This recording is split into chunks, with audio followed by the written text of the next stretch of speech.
Hello friends, आज के studio में हमारे पास एक जेप्रो सिंगल फेज प्रिवेंटर है। इस सिंगल फेज प्रिवेंटर को हम किसी भी 3 फेज मोटर के साथ इंस्टॉल कर सकते हैं। इस सिंगल फेज प्रिवेंटर का सबसे बड़ा एडवांटेज है, यदि किसी भी वजह से हमारे यहाँ कोई एक फेज फेल हो रहा है तो 2 फेज पर मोटर चलने के कारण हीट अप होकर जल जाती है। तो यदि किसी भी वजह से हमारे यहाँ कोई एक फेज फेल होता है तो यह सिंगल फेज प्रिवेंटर हमारे मोटर स्टार्टर को स्टार्ट नहीं होने देगा, जिससे हमारी मोटर को प्रोटेक्शन मिलता है। इसके अलावा इस सिंगल फेज प्रिवेंटर से हमें फेज अनबैलेंस प्रोटेक्शन भी मिलता है।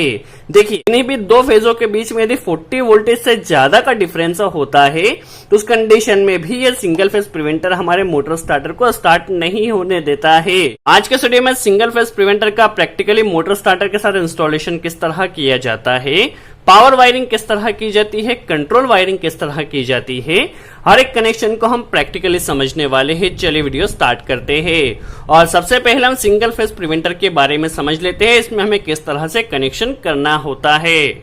चलिए, सिंगल फेज प्रिवेंटर में कनेक्शन की बात की जाए तो आप यहाँ पर देख सकते हैं, हमें यहाँ पर M1, M2 एंड M3 यहाँ पर 3 टर्मिनल दिए गए हैं, जिसमें हमें RYB और 3 फेज कनेक्ट करना होता है।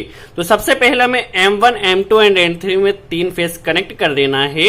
यह हमारी पावर वायरिंग के लिए टर्मिनल्स दिए गए हैं। इसके अलावा कंट्रोल वायरिंग्स की बात की जाए तो यहाँ पर देखिए हमें N एंड V 2 टर्मिनल दिए गए हैं। यदि हमारे यहाँ प्रॉपर 3 फेज आ रहा है और फेज अनबैलेंस नहीं है तो N की सप्लाई V से कंटिन्यू पास होती रहेगी, और जैसे ही कोई फॉल्ट आता है या कोई फेज अनबैलेंस होता है या फेज फेलियर होता है तो उस कंडीशन में N की सप्लाई V से डिस्कनेक्ट हो जाएगी। दैट मीन्स यदि हमारा सिस्टम हेल्थी है तो उस कंडीशन में N की सप्लाई V से पास होगी, और यदि कोई फॉल्ट आता है तो उस कंडीशन में N की सप्लाई V से कट हो जाएगी। और यदि हमारा सिस्टम हेल्थी है तो यहाँ पर हमें एक इंडिकेटर भी दिया गया है जो कि ब्लिंकिंग यहाँ पर होते रहता है। यहाँ पर देखिए इसका सिस्टम वोल्टेज जो दिया गया है 415 वोल्ट दिया गया है। चलिए, अब इसका प्रैक्टिकल इंस्टॉलेशन किसी भी ड्यूल स्टार्टर के साथ किस तरह किया जाएगा हम समझ लेते हैं। सबसे पहले इस कनेक्शन के लिए हमें कौन कौन से कंपोनेंट्स की रिक्वायरमेंट होगी, तो एक हमारे पास कॉन्टेक्टर की रिक्वायरमेंट है जो कि 220 वोल्ट पर ऑपरेट होगा। एक हमारे पास ओवरलोड रिले है, ये आप मोटर के करंट के अकॉर्डिंग इसे सिलेक्ट कर सकते हैं। एक हमारे पास स्टार्ट पुश बटन है और एक स्टॉप पुश बटन है। एक 3 फेज की हमारे पास MCB है। चलिए कनेक्शन हम स्टार्ट करते हैं। देखिए हमारे पास यह जो कॉन्टेक्टर है ये 220 वोल्ट पर ऑपरेट होता है, that means phase and neutral पर। तो यहाँ पर देखिए हमने न्यूट्रल से डायरेक्ट कनेक्ट कर दिया है, दैट मीन्स कॉन्टेक्टर की कॉइल A1 में अभी न्यूट्रल आ रहा है। कॉन्टेक्टर को ऑपरेट करने के लिए फेज हमें यहाँ पर कनेक्ट करना होगा, जो कि हमें कंट्रोल कर देना होगा। चलिए सबसे पहले हम इसकी पावर वायरिंग समझ लेते हैं। पावर वायरिंग के लिए हमें करना क्या होगा, RYB देखिए यहाँ पर हमें 3 फेज कनेक्ट करना होंगे, और ये RYB को हमें कॉन्टेक्टर के 3 टर्मिनल्स पर यहाँ पर कनेक्ट कर देना है, और यहाँ पर भी हमें RYB इसी फेज सीक्वेंस में कनेक्ट करना है। फेज सीक्वेंस चेंज नहीं होने देना है, दैट मीन्स R फेज यहाँ पर तो R फेज यहाँ पर और R फेज फर्स्ट टर्मिनल में पहले हम कनेक्ट कर लेते हैं। देखिए हमने RYB 3 फेज को फेज सीक्वेंस में कनेक्ट कर दिया है। देखिए RYB यहाँ से लिया है, RYB यहाँ पर आया, देखिए R phase, Y phase and B phase. यहीं से हमने RYB एक फेज लिया है और इसे R को फर्स्ट टर्मिनल में, Y को सेकंड टर्मिनल में एंड B को थर्ड टर्मिनल में। दैट मीन्स हमें फेज सीक्वेंस चेंज नहीं होने देना है।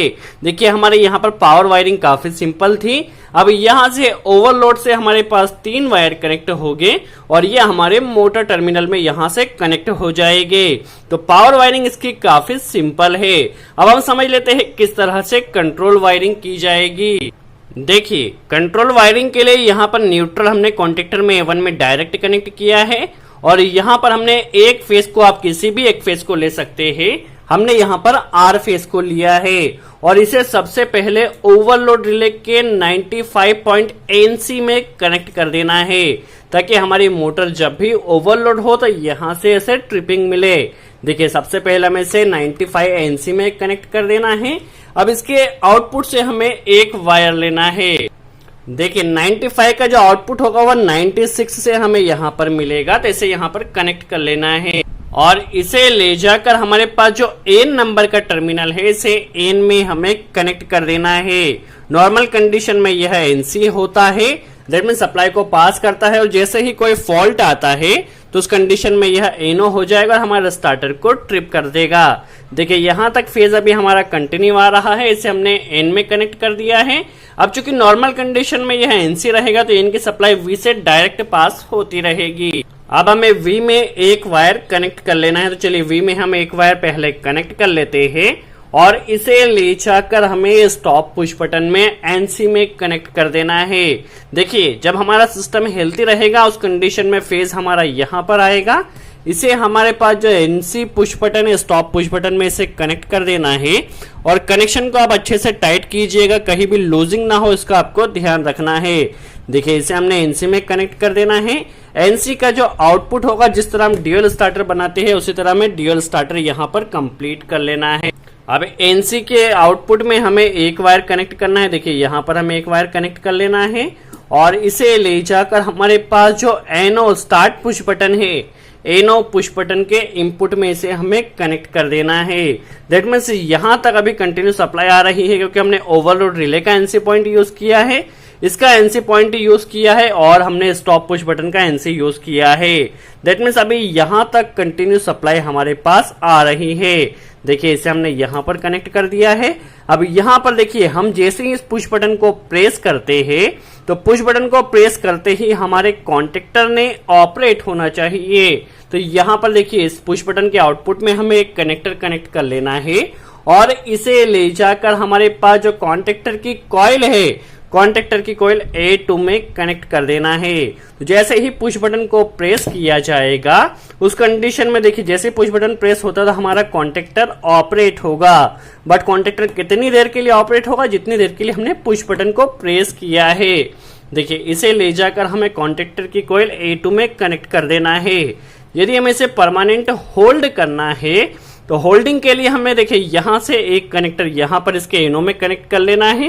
जिस तरह हम हमेशा होल्डिंग कनेक्ट करते हैं उसी तरह से देखिए यहां पर हमें एक कनेक्टर कनेक्ट कर लेना है और इसे ले जाकर कॉन्टेक्टर का जो एनो टर्मिनल है इसके एनो टर्मिनल में कनेक्ट कर देना है। देखिए जैसे ही पुश बटन प्रेस किया जाएगा कॉन्टेक्टर की कॉइल में सप्लाई आएगी, कॉन्टेक्टर की कॉइल से हमें एक कनेक्टर कॉन्टेक्टर के एनो में कनेक्ट कर देना है। चलिए हम इसे कनेक्ट कर देते हैं जिस तरह हम हमेशा होल्डिंग कनेक्ट करते हैं। चलिए इसे हमें एनो में कनेक्ट कर देना है। अब हमें होल्डिंग कहां से लेना है काफी इंपॉर्टेंट है, तो पहले हम इसे यहां पर कनेक्ट कर लेते हैं।